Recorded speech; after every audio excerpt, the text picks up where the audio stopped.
सावधान, हम बहुत ज्ञानी हैं, हम बहुत विद्वान हैं, हम बहुत समझदार हैं। पथिक जी कहते सावधान रहना। क्यों?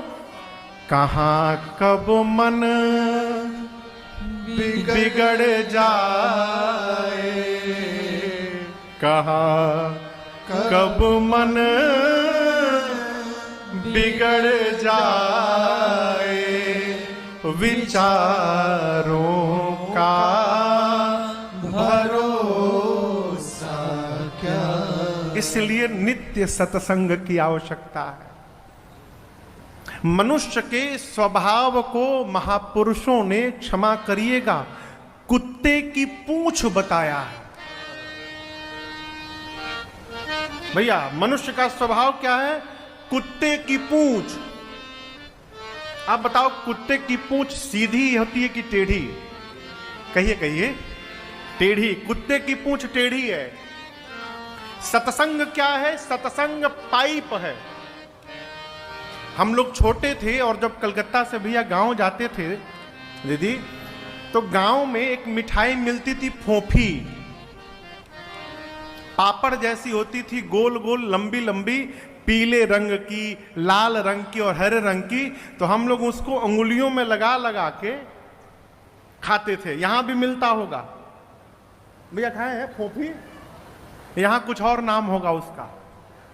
हाँ, पोना। पोना पोना। हाँ हाँ, जो भी आप कह रहे हैं वही है। हाँ, फोफी बीच से खोखली होती। भैया खाए हैं फोफी? यहां कुछ और नाम होगा उसका। हाँ, पोना। पोना पोना। हाँ हाँ, जो भी आप कह रहे हैं वही है। हाँ, फोफी बीच से खोखली होती है, पाइप, लोहे की पाइप।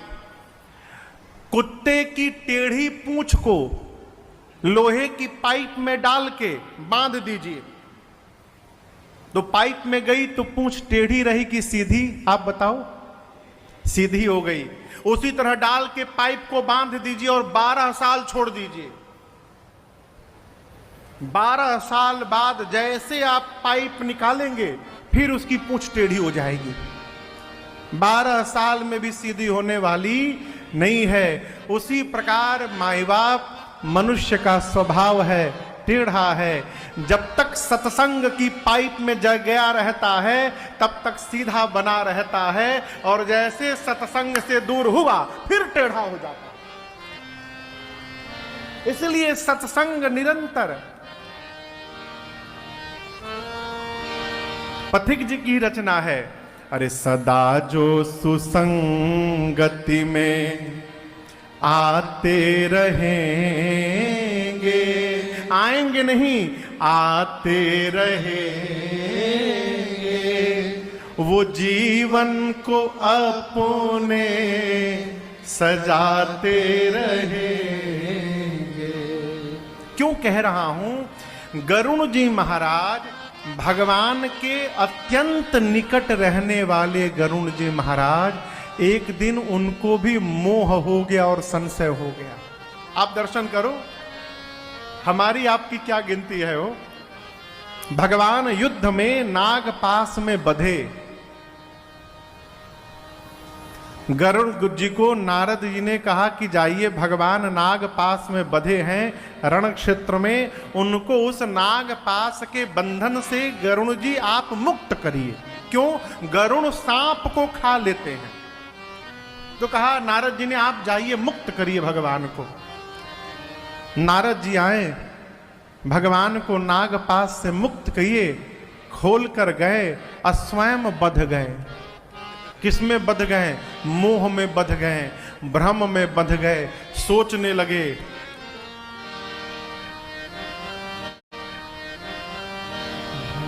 जिस भगवान के नाम का स्मरण करके जीव अपार भव सागर को पार कर जाता है, जिस भगवान के नाम का स्मरण करके जीव भव बंधन से मुक्त हो जाता है, उसी भगवान को ये राक्षस बांध दिए।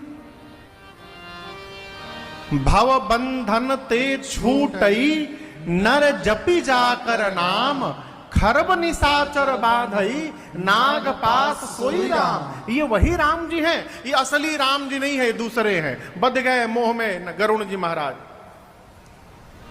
और यहां एक निवेदन करूंगा, जब भगवान की कोई लीला अपने समझ में ना आवे ना, तो ये मान लेना चाहिए कि अभी हम समझने लायक नहीं हुए हैं। जीव क्या करता है, उल्टा भगवान पे ही क्वेश्चन लगा देता है, नहीं भगवान ने बहुत गलत किया। भगवान हमारे आपकी बस की बात नहीं है, वो भगवान को समझ लेना। अरे समझ में न आती है लीला हरि की, वो क्या कर रहे हैं और कब क्या करेंगे। क्या कर रहे हैं, कब क्या करेंगे, ये हमारे आपके सोच से बहुत दूर है। इसलिए परिस्थिति को स्वीकार करने का स्वभाव बनाइए। जिंदगी की डोर सौंप हाथ दीनानाथ के, यदि सौंप दिया उसके बाद महलों में राखे चाहे झोपड़ी में बास दे। आप जानो, आपका काम जाने, हम क्या करेंगे। धन्यवाद निर्विवाद बस राम राम कहिए, जाहि विधि राखे राम ताहि विधि रहिए। आत्मसमर्पण। गरुण जी महाराज सोचे ये भगवान नहीं है, भगवान को भला कोई बांध सकता है। पहुंचे नारद जी के पास, गरुण जी जाकर अपनी बात कहे, नारद जी मुस्कुराए, कहे आपको भी पकड़ लिया। गरुण जी बोले क्या? नारद जी बोले इस बीमारी ने एक बार हमको भी पकड़ा था। ओहो, आपको भी बीमारी ने पकड़ लिया। एक काम करिए, आपको मेरे पिताजी के पास जाना पड़ेगा, ब्रह्मा जी के पास, उनके पास जाइए। अब यदि आपसे कोई डॉक्टर कही दे कि आपको बहुत खतरनाक बीमारी हो गई है, हमको नाम पता नहीं चल पा रहा है, लेकिन बहुत डेंजरस बीमारी है, आपको नींद आएगी? गरुण जी की नींद उड़ गई, सोचे बीमार हो गया हूं, भगे ब्रह्मा जी के पास, जाकर अपना सिम्टम बताएं। ब्रह्मा जी मुस्कुराए, बोले पकड़ लिया, पकड़ लिया, आपको भी पकड़ लिया। गरुण जी बोले जो बोलता मिलता है कहता है पकड़ लिया, क्या पकड़ लिया? ब्रह्मा जी बोले जिसने हमको पकड़ा था एक बार, इस बीमारी ने हमको भी पकड़ा है एक बार। एक काम करिए, आपको स्पेशलिस्ट के पास जाना पड़ेगा। इस बीमारी के स्पेशलिस्ट है शंकर भगवान, उन्हीं के पास जाइए। गरुण जी भगे कैलाश की ओर, शंकर जी बीच रास्ते में मिल गए। गरुण जी ने कहा कि न ब्रह्मा जी ने आप ही के पास भेजा है बाबा, बहुत बड़ी बीमारी हो गई है, आप दूर करेंगे। शंकर जी बोले कि लक्षण बताओ। गरुड़ जी सिम्टम बताएं। शंकर जी बोले पक्का पकड़ लिया है। गरुड़ जी बोले दूर करिए। शंकर जी बोले कहाँ दूर करे, चेंबर तो हमारे कैलाश में है, आप रास्ते में मिले हो, रास्ते में कैसे दूर कर दे। हाँ लेकिन एक उपाय बताता हूं, आपकी ये बीमारी जाएगी कैसे वो मुझे पता चल गया। आपका जो संशय है ये कैसे समाप्त होगा मुझे पता चल गया। गरुण जी बोले कैसे समाप्त होगा?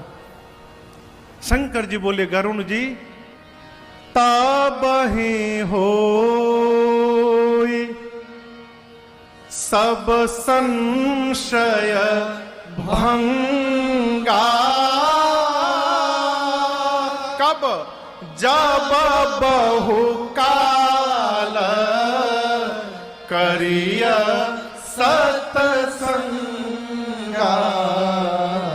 हे पक्षीराज गरुण जी महाराज, आपका संशय तभी समापन की ओर अग्रसर होगा कब?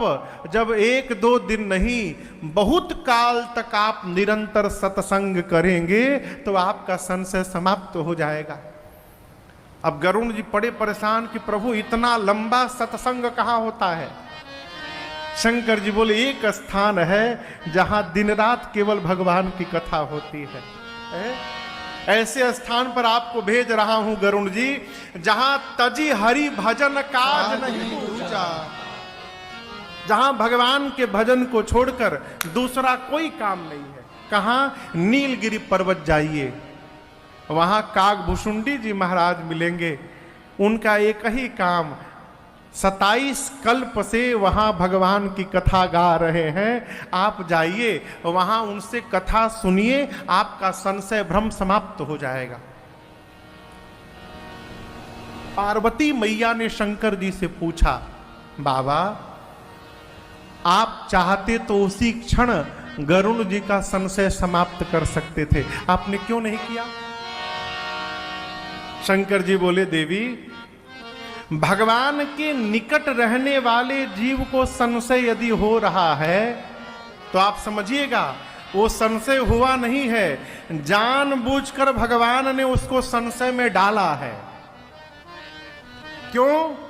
होई कीन्ह कबहु अभिमाना, सोई खो वै चह कृपा निधाना। अवश्य गरुण जी महाराज कभी न कभी जीवन में अभिमान किए होंगे और आज भगवान इनको संशय भ्रम में डालकर उस अभिमान को समाप्त करना चाहते हैं। इसलिए मैं बीच में विघ्न नहीं बनना चाहता था, मैंने उनका संशय दूर नहीं किया। पहला कारण। दूसरा कारण, गरुण जी महाराज पक्षी हैं और जिनके पास कथा सुनने के लिए मैंने भेजा है वो कागभुशुंडी जी भी पक्षी हैं। एक पक्षी को पक्षी की भाषा ठीक से समझ में आएगी, इसलिए मैंने नहीं सुनाया, उनको कागभुशुंडी जी के पास भेज दिया। कागभुशुंडी जी के आश्रम की ओर बढ़े गरुण जी महाराज और आप दर्शन करिए। अभी कागभुशुंडी जी का दर्शन नहीं हुआ, उनके आश्रम का केवल दर्शन हुआ। कल्पना करिए ये पांडाल आश्रम है, ये पांडाल कागभुशुंडी जी का आश्रम है और इस मंच पर बैठकर कागभुशुंडी जी कथा गाते हैं। शंकर जी बोले थे पांडाल के भीतर जाइएगा, बैठिएगा, कथा सुनिएगा बहुत काल तक, तब संशय समाप्त होगा। गरुण जी महाराज आए, पांडाल के भीतर नहीं आए, अभी केवल पांडाल को देखा, यानी आश्रम का दर्शन प्राप्त हुआ और सारा संशय समाप्त हो गया। जिस आश्रम में भगवान की कथा निरंतर हो रही है, कथा होते होते उस आश्रम की इतनी महत्ता हो गई, इतनी महिमा हो गई कि उस आश्रम का दर्शन प्राप्त हुआ और कागभुशुंडी गरुण जी का सारा भ्रम समाप्त हो गया। मन में सोचे, आश्रम के दर्शन से संशय भ्रम समाप्त हो गया, तो जब भगवान की कथा श्रवण कर लूंगा तो क्या परिवर्तन होगा जीवन में। कागभुशुंडी जी के पास आए, कागभुशुंडी जी ने उनका स्वागत किया, बिठाया, पूजन किया और यहाँ दर्शन करिए। हम उस देश में रहते हैं माई बाप जहाँ का कौआ भी मीठा वचन बोलता है, ये भारत की महिमा है। भारत वो भूमि है जहां कौवा भी आकर यदि भगवान